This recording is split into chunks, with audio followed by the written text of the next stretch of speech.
Hello, welcome back. And today we are talking about the video topic that changed my whole life. This is a passion of mine, and I had so much fun writing it for you guys today. It's called The Destruction of the Family Unit is Destroying Us. And this will be some potentially very triggering things that I'm going to say, but it is so good and something that you definitely need to hear because it changed my whole life when I heard it, because you don't hear these things anywhere else, and that's the truth. So I'm going to be looking down a lot. I had like all of these notes just like pouring out of me, and some excerpts that I pulled from some videos I had watched from this lady who is so good, and so I'll be looking down because of that. So let's get into it. So Western people, especially Western women, have been so brainwashed that you can't even argue with them. You know, you can do your inner work. Let me check. Okay, hi again. Change of scenery. I thought I was going to be all alone for a little bit and could record, but no. And I want it to be quiet because it can get really loud. So we'll do it from here now. And so let's start at the beginning again. Or where we left off, actually. Like Western people, especially Western women, have been so brainwashed, you can't even argue with them. And of course you can do your inner work and everything to heal, but that is like super rare, and it's kind of a lot of work to do that, right? But society has been put into metaphysical hospice. Society puts, especially women, but family units in general, so both the men and the women, in metaphysical hospice. So what does that mean? Well, hospice is like where you stay if you're going to die. They send you home and they try to keep you as comfortable and everything as possible until you die, right? So, but that's what society has been doing for us. And it is this really interesting concept. Because people get nowadays so mad when a woman is, like anybody, like if a guy wants kids, but especially if a woman wants kids, in a family, they argue and they bash it, right? They say that a woman and her plants is a family. And I used to not really argue with that, especially because I don't like to argue. And I used to actually not know what to say, really. But because I was like, okay, well, if that's what you want, then go ahead, that's fine. But no, we cannot keep doing that anymore, because there is horror in that. It is not just something you can just let people do. Of course, people can do whatever they want, but don't just be egging them onto something that's putting them in emotional hospice. We didn't evolve to consider plants or pets our family. And nowadays in the Western world, we see how people have this fascination for pets. And of course, I love pets myself. I have, animals, we have livestock and things too. But they don't take the place of a family. They don't take the place of a person.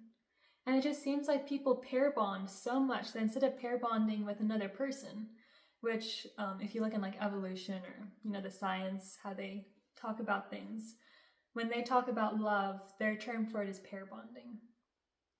And I think that's a really good term to use, because the word love gets thrown around for everything. We love our shoes and we love pizza, and then we love God with the same word.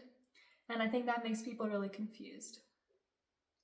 But how evolution or science, how they explain love in the past, which was pair bonding, that means you, this one man and this one woman, they pair bond for life. They stick with each other, and that's how they survive. And this used to be really important. This was directly linked to our survival back in the days. But, going back to the pets. Yeah, so it seems like people pair bond so great with their pets nowadays. They call them their kids, they get this special food for them, they love their pets, they do everything for their pets, they do all these expensive medical bills, everything. They care about them so much. They won't leave the house without them.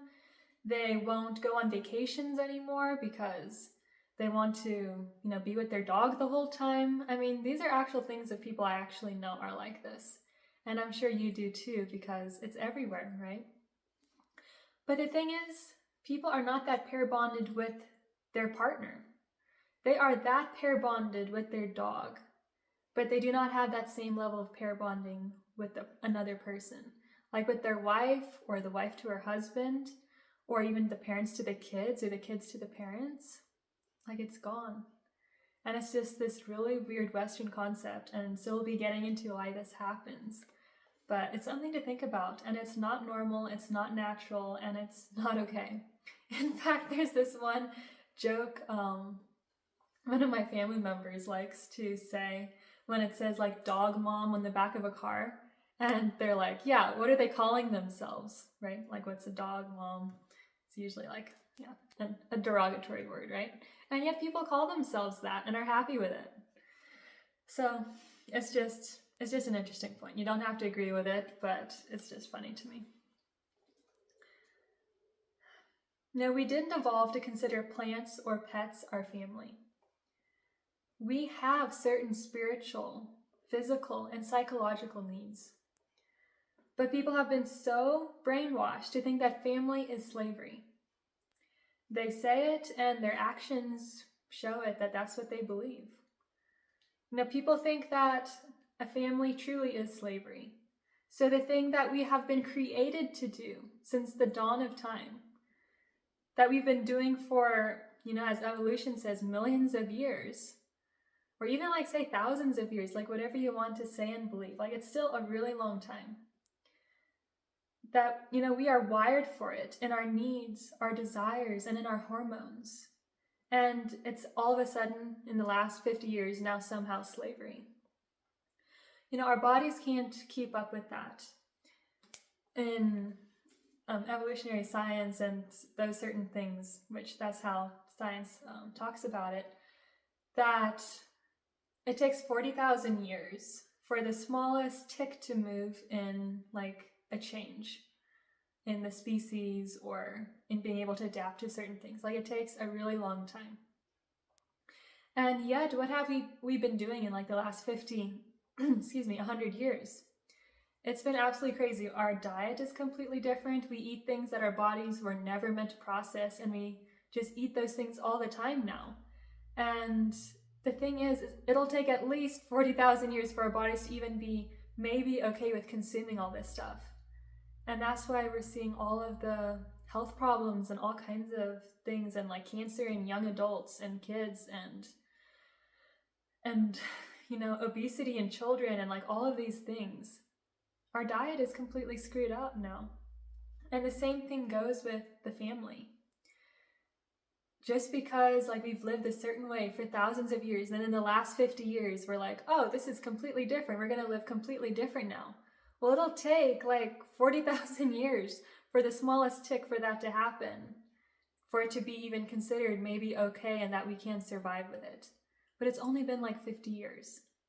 We are not used to it. And that's why we are not thriving in this new climate that we're in, of how families and society is supposed to work.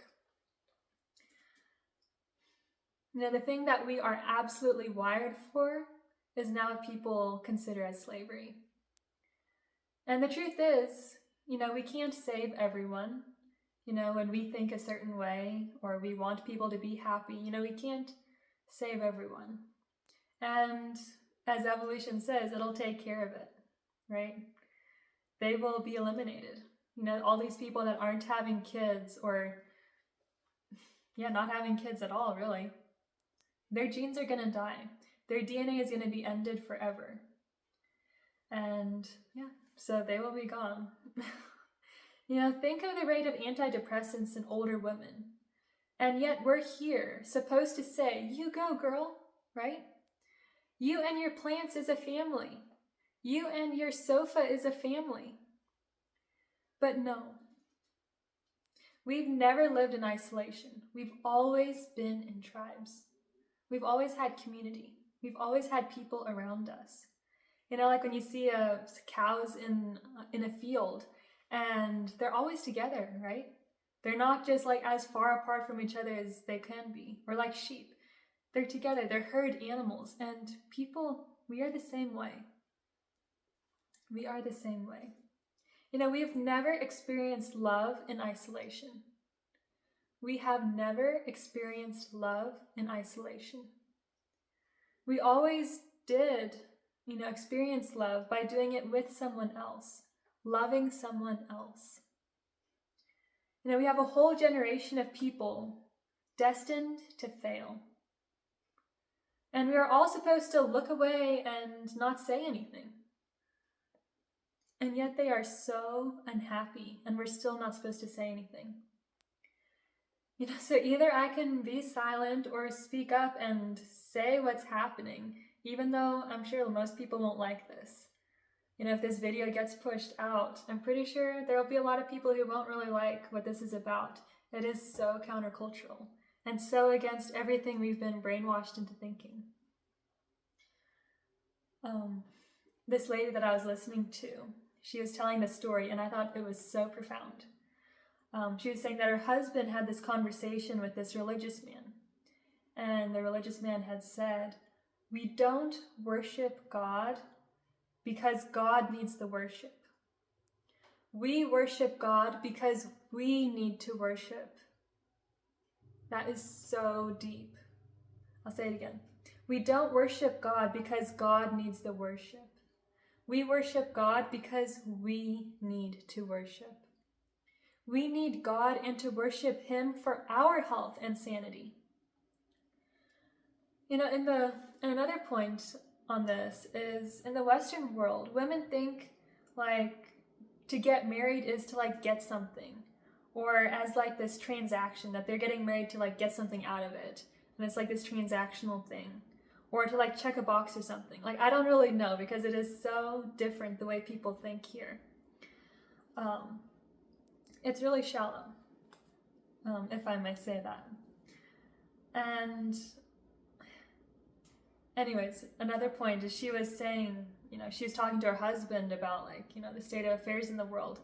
And he said, "I don't even think they know why they should get married." And I was like, that is such a good point. I don't even think we are taught why you should even get married. Do you know? I mean, I for sure didn't know. And anyways, we'll talk more about it in today's video, but this is so profound. So let's expand on that. When he was saying that I don't even think they know why they should get married. Let's expand on that. We don't serve our families because our families need us to serve them. We serve our families because we need to serve our families. The act of loving someone, the act of getting up and cooking for someone, or washing dishes, or staying up with a sick child, or helping our spouse, through an emotional thing, or working through life's challenges together. It's not for them. It's for us. What if, in giving love in this way, is what helps keep us emotionally, physically, and spiritually sane? She was telling another story, and this is so good, of a friend she had when she was younger, and she had been through some trauma and stuff too. And she had this thing going on with her womb. She had fibroids or something like that. And she used to have the most traumatizing cycle, ever. She would stop functioning for that week. I mean, her parents were very disturbed. Her mother was like, she will never even be able to get married. And, she couldn't work. She literally could not function for that week. She was, she was in that much pain. And, any other time she was totally fine. But that week was excruciating pain. And so years later, life separated them. They went on, lived their own lives. They each got married. Later on, that lady had kids. And so they were talking on the phone many years later. And the lady I was listening to, she asks her friend, "Hey, I was just, I've been meaning to ask you, whatever happened to, your cycle situation? And you haven't talked about it in ages. You haven't even brought it up." And she goes, what cycle situation? And the lady that I was listening to, she was like, are you joking? Like the one where it was like absolutely traumatizing that you wouldn't be able to like do anything for like a whole week and you're in like so much pain. And like you used to be absolutely bedridden. And she was like, oh, right. You know, it's been years since I've thought about that. And she was like, it actually went away when I had my babies. And wow. You know, pay attention here. You know, the Middle Eastern Indian culture, you know, they believe that a woman's body has evolved, is made to have kids. You know, that's what we've done and, you know, since the beginning of time. And when someone chooses not to, you know, obviously some people can't and it's taken out of your hands. But when you choose not to and or are waiting too long, that is, you know, because since that is what our body's used to doing. And on top of that, we're taking birth control and all kinds of weird things that our body isn't used to. It completely disrupts everything in your body. Your emotional, physical, you know, everything. Your mental, psychological body, it disrupts everything. You know, it's having children, being in families, that's what our body was meant to do. And then we put all of this stuff on top of it and don't do what we're meant to do. And then we wonder why we have all these problems. You know, it's kind of like how it's also believed in that culture that if a house is left empty, that it deteriorates way faster than it should. And actually we believe that here also. Like we know that if a car is just sitting there and isn't driven, it will break down way faster and have way more problems than if you're using it and driving it around. So if you can tap into the depth of this, that even though it's triggering, which I know it is, I know it would have totally triggered me when I was younger, that instead of just being silent and watching people die, really, or, you know, either we can do that or speak this and let the women that are meant to hear this, hear it. You know, instead of them just hearing what society pushes. Because deep down inside of us, most of us will realize that this is actually what we believe deep down, that this is the truth. It's just that we haven't heard it, so we just take on society's conditioning. You know, she was also saying, because she coaches, that she gets the privilege and honor of having calls with clients where women in their late 30s or 40s finally realize they will never be able to have kids or the life and family that they always wanted, you know, that they desired. And she'll have to sit there while, you know, these women cry their eyes out because they were lied to and brainwashed and told that families were slavery. You know, so this is deep. You know, what if our physical, mental, psychological health depends on that? What if the act of going through life with someone else, our spouse, relatives, kids, communities, is what makes us human and is what makes us divine? But we've been lied to. We've been told that we can have all these fake relationships to cover it up. And then the emotional damage from that, well, we've created pharmaceuticals for that. You know, we're just going to drug you and put you in emotional hospice until you live out your days.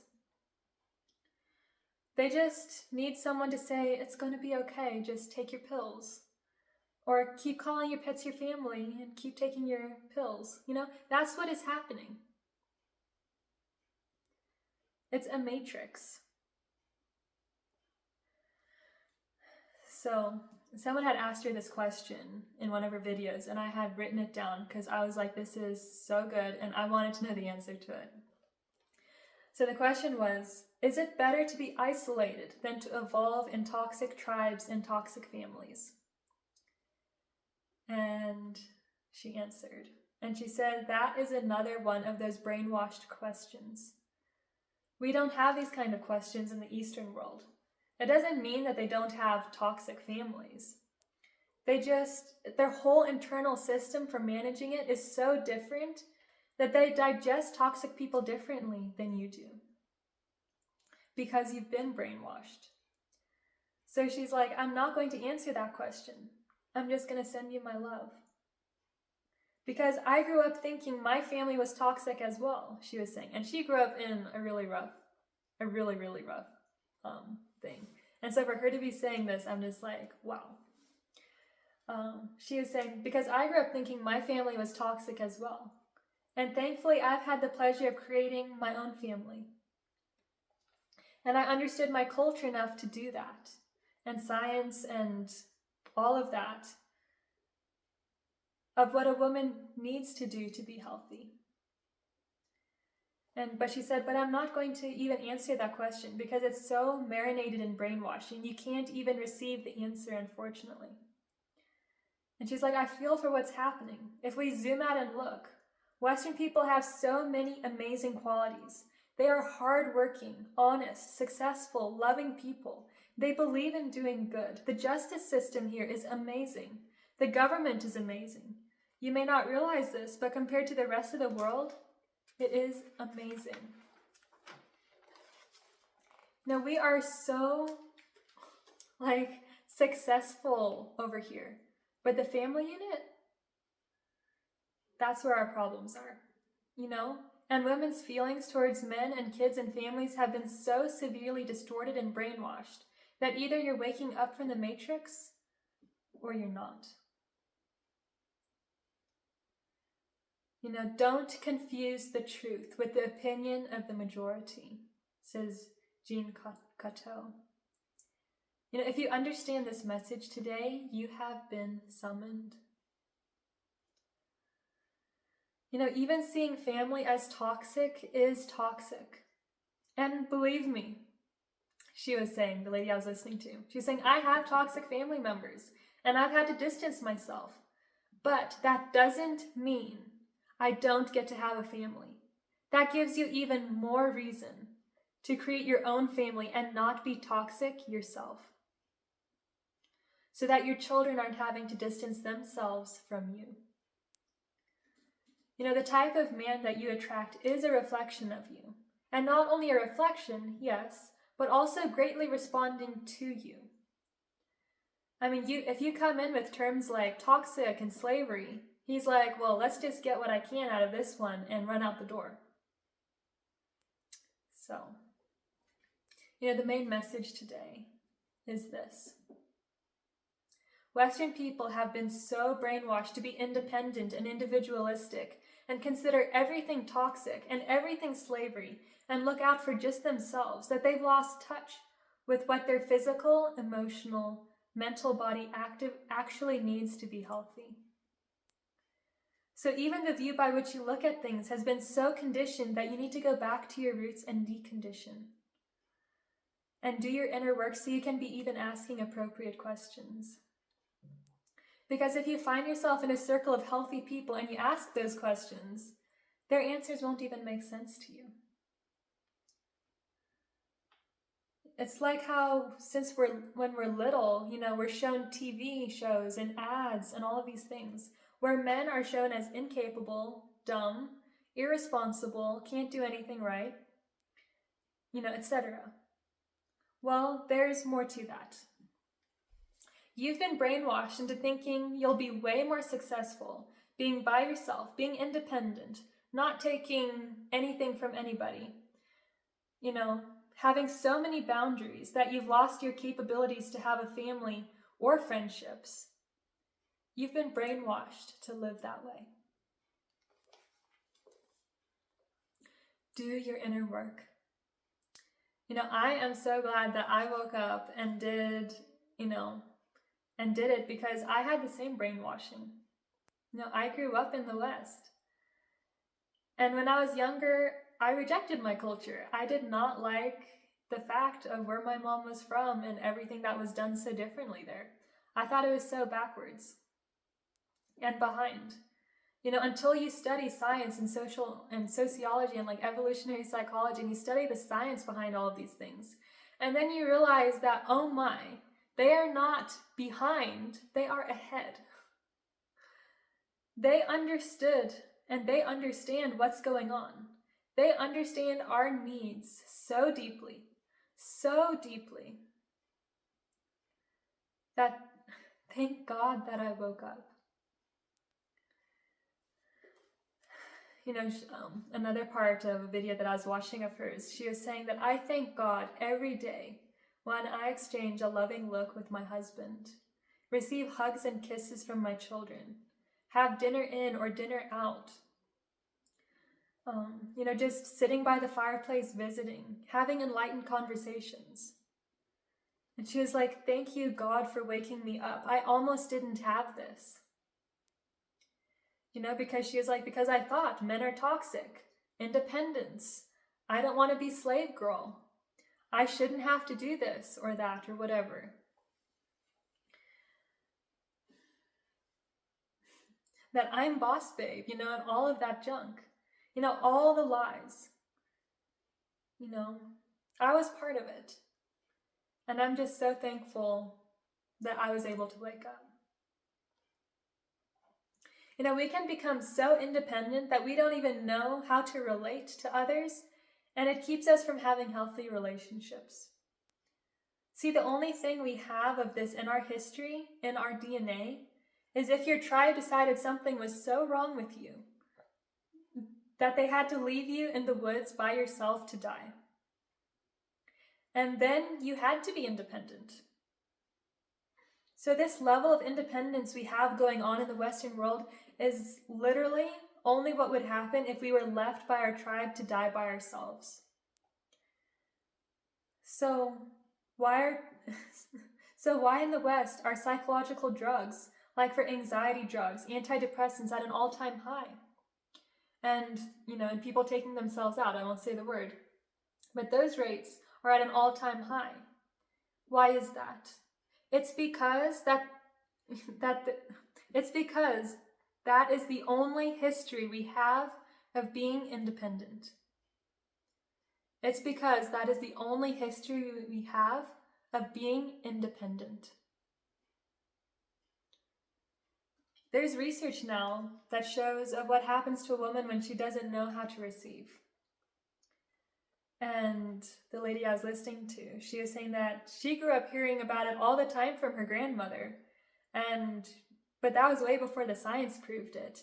And her grandmother was even a doctor back in the day. But people in the Eastern culture, they grow up knowing all these truths. And they live them. They don't need science to show it. Nowadays, we need it to be able to believe it, because that's how our brains are wired. And it's so amazing that science can do that for us. But it's time for us to wake up and see that there is science for it and believe it. For our good, for our happiness. Because she was saying that when you don't have kids, and her grandmother would say this, it shows up later in your life. Because in your 20s or your 30s, you can party it off and be with friends, and you won't really realize it. But you get tired of that.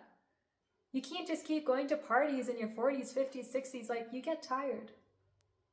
It gets tiring coming home to an empty house all by yourself, turning the lights on, and going to bed all by yourself. With nobody to care for you, nobody to take care of you when you're sick, nobody to check up on you. No kids coming to visit you and grandkids when you're in your 70s and getting older. Nobody to be around your deathbed when you're dying. You're not going to have all those kids and grandkids around you if you go, when it's your time to go, if you follow what the society pushes. So then, this is a really amazing story. So her mother, or her family's from Pakistan. And so she was telling the story of her grandmother, who she learned so much from. And so her grandmother her mother died. Her grandmother's mother died when she was really young.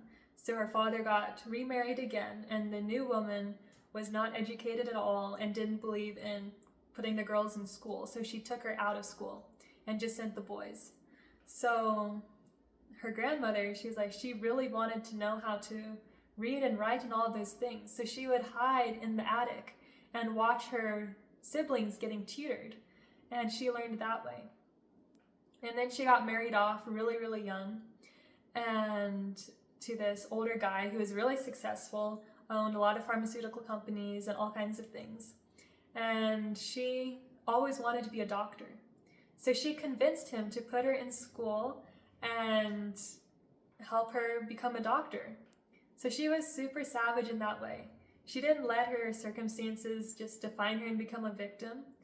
No, she made life happen for her no matter what had happened in her life. And so, her grandmother would say, you don't have to be in love when you get married. You just have to die in love.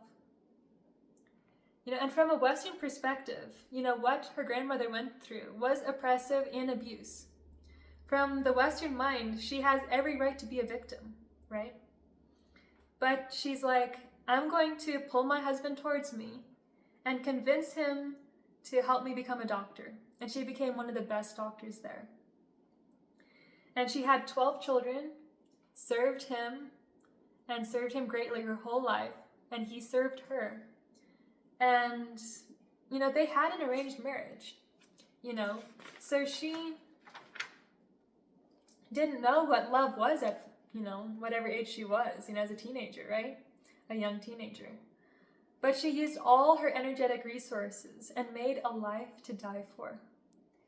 She taught all of these things before the science was available. She taught, all of her kids and grandkids to bloom where you're planted, to use whatever resources you have at your disposal and use it to the best of your ability. And by the way, she passed away at 91 and was on no medications whatsoever, and the only condition she had were some cataracts.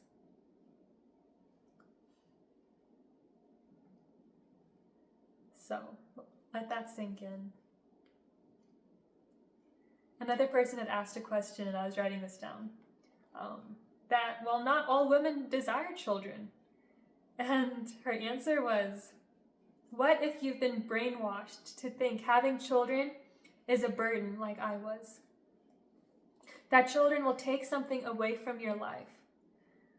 That you can't live your best life when you have children. What if your conditioning is making that decision for you? Of course, some people should definitely never have children. People that are like, what society has these days. I'm glad they're not having children and not propagating that stuff. So believe me, not everybody should have kids. But I'm just saying, I wonder, what if it's your conditioning deciding that for you and not you deeply following your desires yourself? Because what if the conditioning that's out there that you see that, mothers are always so haggard and so spent and tired, and kids are like this, and you sacrifice your whole life for it, and teenagers are like this, and blah, blah, blah. But the thing is, that is so interesting, is the only thing that we see as teenagers is a constitution, I don't know the word, that was built in the West. If you go to the East, there is no such thing as teenagers flipping out or becoming crazy or rebellious or any of that stuff. That isn't a thing. It's only a thing here because we talk about it, expect it, give people attention for it, and all of those things. So it's something you can totally opt out of. And that's what's so amazing about seeing different cultures, is you realize that things aren't an absolute in your culture. You can pick and choose what you want in your life. You can be like, my kids aren't going to go through those teenager stages. I'm just not going to let that happen. And that's what happens in the East. You don't just flip out and become crazy.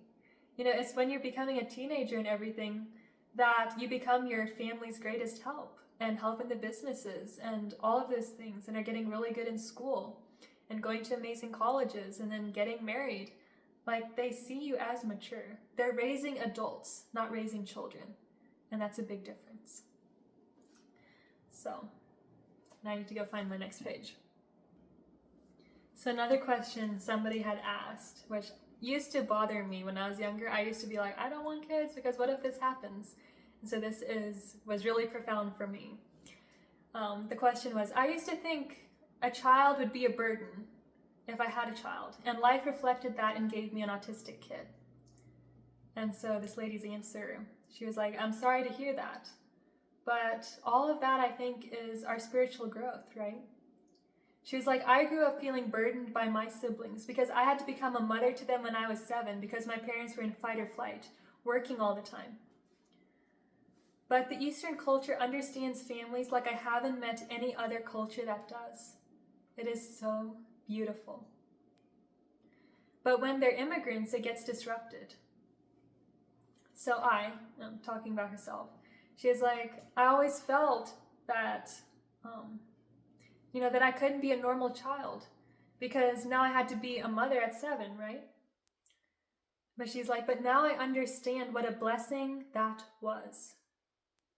The person I am now comes from me investing my spiritual and physical energy in being there for my siblings, and I wouldn't change that for the world. I wouldn't change it because it contributed to my success, my livelihood, my happiness, and my joy. She was like, but as I was young and would compare myself to other people that I was going to school with, and people would say, oh my, I can't believe you have to do that for your siblings. And she was like, I allowed myself to become brainwashed and see them as a burden. So then when I got married young and had a baby in my young 20s, she's like, I couldn't see it at the time, but I projected that same children are a burden, they ruin your lifestyle, energy. She was like, I projected a lot of that in my parenting and had to do a lot of healing around this, and my son too. She was like, so I saw myself as a victim that got robbed of my childhood gifts, but actually it was one of the most divine gifts that I was given. She continued saying, when I was young and would go back to the home country, would stay with my grandmother and my cousins, and my older cousins would take care of us, feed us and wash our face in the morning and take us to the bathroom and give us our baths. They would do all this with their own house chores and schooling and everything else they had to do. Yet I never heard them complain. I never felt like a burden. And I started seeing that they did everything I was required to do with an open heart, and I did it with a closed heart. I did it as if my siblings were a burden, and they did it as if I was a gift in their life. People are not burdens. People are not burdens. And I know this is so hard because I used to think this way, and I still find myself doing that because we're programmed for it in the West. But people are not burdens. These relationships are not slavery. They are gifts from God. Investing in another human being, putting our energy in them, holding space for them is our privilege. Going back to the story of her cousins, she was saying, and also there's this other thing where her parents, since they were struggling in the US, they would just send all the siblings back to Pakistan to be with her grandmother and the cousins for the whole summer and just leave them there. And so that's another part of the story, that even though the situation was like that, yet none of the cousins or anyone ever treated them like a burden.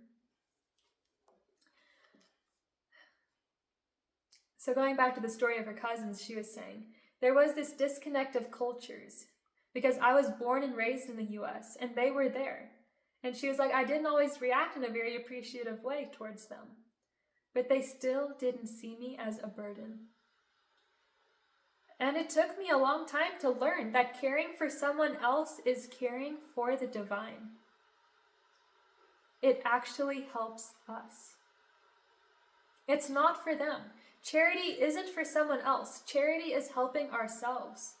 Charity is one of the most selfish things you can do. Love is one of the most selfish things you can do. Washing someone's dishes or caring for a sick relative or child is one of the most selfish things you can do. It's not selfless. It is selfish. Because it changes you. It does something for you. When you donate money, it's not for the people that need the donation.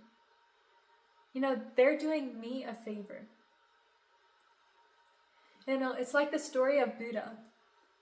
He was born a prince, and he was born to a very wealthy family, and he would often dress in rags and take a bowl and go to the streets to, beg for money or food. And so people would ask him, I can't remember the whole story, but someone would ask him, why are you doing that? You have everything. Your father is king. You are a king. You're a prince. Your family is so wealthy. You don't have to be doing this. And he said, I am giving them people. I am giving them an opportunity to give. I am giving them an opportunity to give. And that's what I want you to understand. When I make my dad, or, when you make your husband a cup of tea, he's giving me that opportunity. It heals me. I'm blessing not only him, but myself. When your husband puts aside his own needs and goes out and provides and works and does all the things that one has to do in a day's work, dealing with all the things you deal with at work, he's not only blessing us, he's blessing himself. Because, in my culture, we understand this, and we say that providing isn't for your kids. You don't provide because your children or your wife need you to provide. No. It's because you need to provide to be healthy. This is profound. And it's the same for the woman. You take care of your family. You love them. You cherish them. You nourish them. You adore them. Not because they need that from you, but because you need that. You need that from you. And some of you guys aren't going to understand because you've been so conditioned and brainwashed to think otherwise. Your brain can't help but think, toxic, oppressive, that's slavery. And it's not your fault. And I'm not mad. It's just the lens you've been given to view life through. And, and now this is what made me so confused growing up. Because, we see the government system there, in those Eastern countries. And, there's the corruption, the bribing, the justice system is terrible. The healthcare system, the doctors are amazing, but the system itself, is so far removed from ours, what we're used to, and the luxuries we have here. And so the system there is a disaster in a lot of those Eastern countries. But the people, the most loving, open-hearted, divine people on the planet. So you can understand why that would leave me so confused, growing up. Because, we'd go back and, we'd go back and forth between these two cultures. And I'm like, okay, these people have absolutely, pretty much nothing. And it's horrible over here. And yet I feel so loved and adored and cherished and seen and heard. And over here, in America, we've got the ultimate luxury. And thank God that I was born here. I love this country. But it's but what's going on with everyone, right? The way culture is programmed here, they'll destroy your DNA and your future. And, the country will probably have to run by robots someday. I mean, these are interesting conversations that we have. That, if people aren't going to be functioning, what's the future going to be like? And I grew up wanting to give so much love from my heart. And I couldn't. My heart was literally I had shut it off. And it was, if you think of it being collapsed and constricted. Because I just wanted, I'm skipping ahead, and constricted. And it was so painful, and I'm still learning to open. I mean, we all are still learning to be able to open, right? because I just wanted to deeply love and be loved. Like my deepest desires was like, I wanted to be ravished. I wanted someone to just rip me open and see me and take me and feel my heart and just be consumed in love. But I didn't know how, when it would, when it would show up. And it's still something to be working on.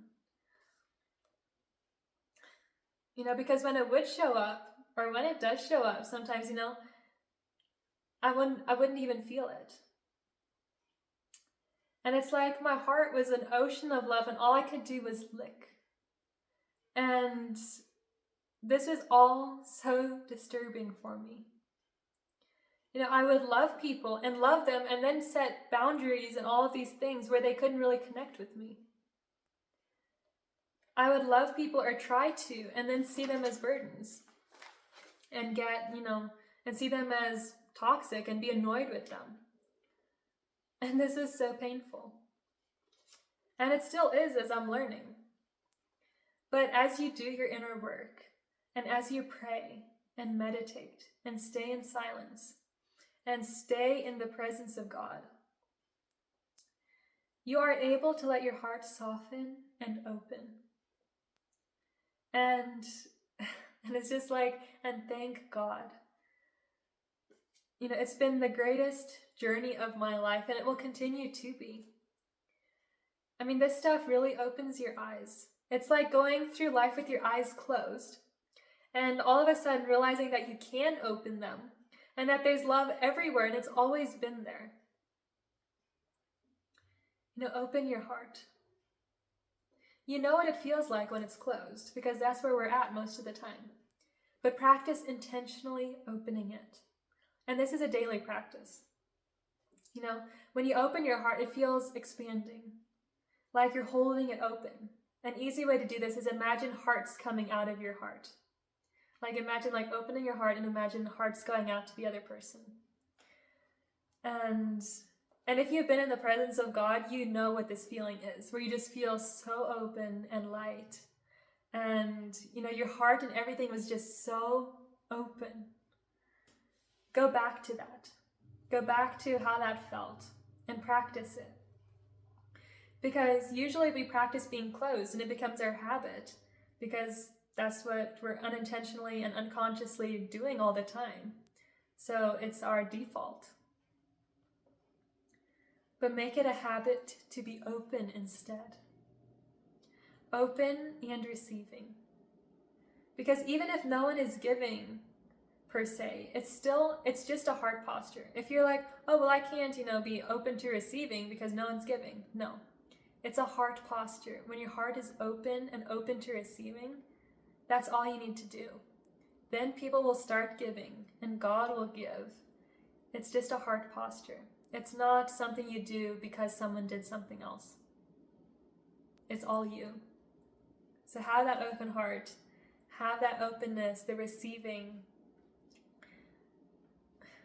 Do your inner work and your heart will open. It will be a process and it's a life journey. There's layers to it, but it's amazing. It's amazing. So another question that she had gotten that I loved, and I was like, I have to write this down. She said, how do we know what we desire is not from fear of the alternative and is actually our deepest desire? And her answer was inner work. And so she was like, so when I did my inner work, my desires changed. They went from programmed desires of keeping myself safe and scarcity to desires of abundance, knowing I already have access to infinite love, money, blessings, whatever I want, because God is unlimited, right? And so she was saying that people say I'm manipulating people by advising that they should have families. Seriously, if that's manipulation, sign me up. I'm going to manipulate you to be the healthiest version of yourself. And I thought that was cute. Science is a baby, and it's proving what religion said all along. And in fact, in that culture, in the Middle Eastern culture, it is said that family ties are tied to the throne of God. And, I still have thoughts that come up where I'm like, oh my, I can't believe I'm thinking this way. Because we're still so programmed in what culture says.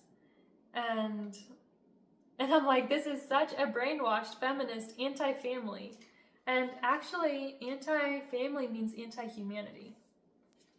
So if someone tells you that it is slavery to be in a family, that person is the worst person in your life because they are giving you. I think of the most demonic people that have walked the face of the planet. That person is worse because they are telling you to destroy yourself. Let me say that again. If someone is telling you that it is slavery to be in a family, that person is the worst person in your life because they are giving you. Because think of the most demonic people who have walked the face of the planet. That person is worse because they are telling you to destroy yourself. They are basically participating in your downfall, in the DNA genetic downfall of humanity. If they're telling you that families are toxic and you shouldn't have a family and that families are slavery. And I know that's hard. We belong to this crazy cult that has brainwashed us to think that families are toxic. And that we're all experiencing like PTSD from that. We're all in trauma, from that. And that's how you see people living that out. So, save yourself. Ask God to, for guidance and see if what, I'm saying here is true. Or not, But we've all been brainwashed. And, I still have those moments and have a thought and be like, oh yeah, you go girl, go be a boss babe or whatever. And then I'm like, oh my, no. What she's saying is absolutely disturbing. Why did I just say go girl? So we catch ourselves. But we're aware, right? And that's the first step. And, okay, this is another story that she was saying. And this is so, so good from her marriage. She was saying, your mate is half your ascension, really. She's like, my husband and I, we started doing this thing years ago. We came in with a lot of hot mess trauma, and we went through our inner work, and we went through a period where we kept having the same recurring, I need this from you, and you can't give it.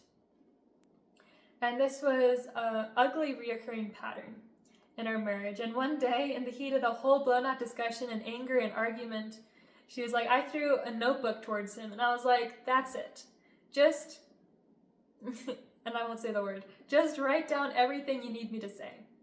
Everything you need me to do. Everything you want me to behave, and I'm just going to give it to you. Just write it on there.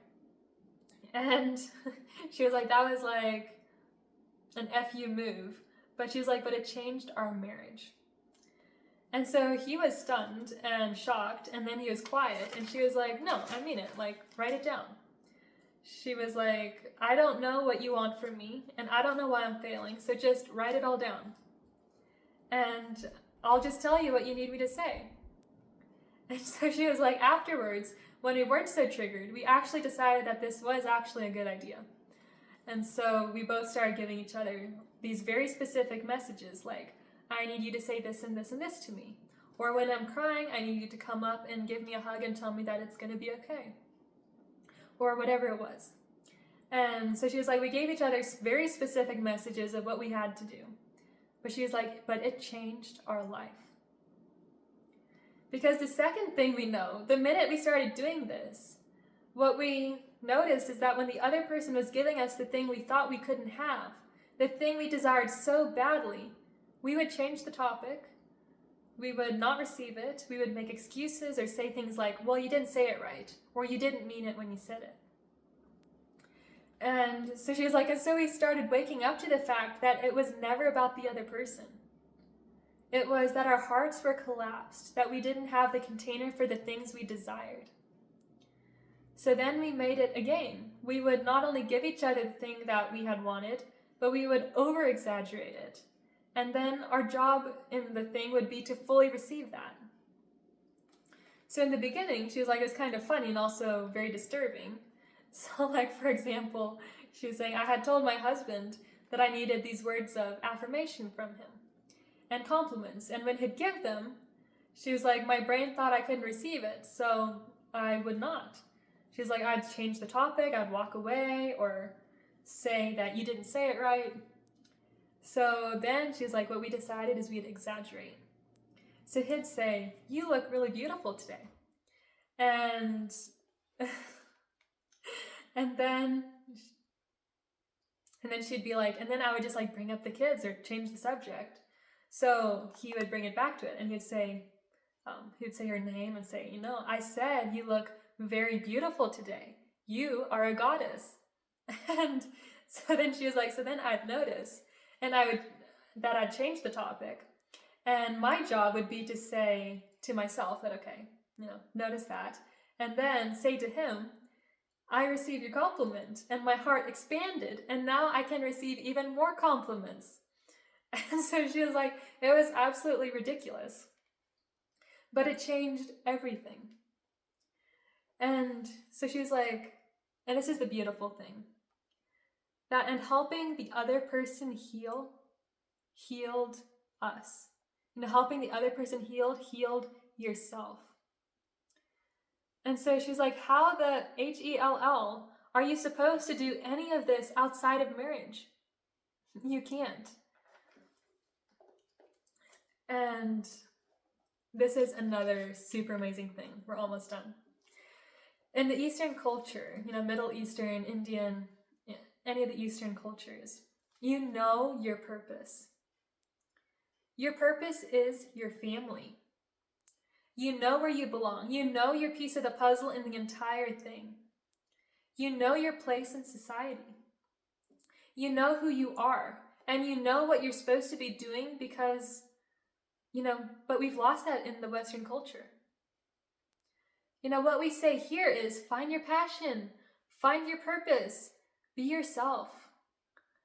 And the thing is, we're all trying to find our purpose, but because Homo sapiens have never had purpose outside of the family unit and the tribe, we're inventing the whole thing up.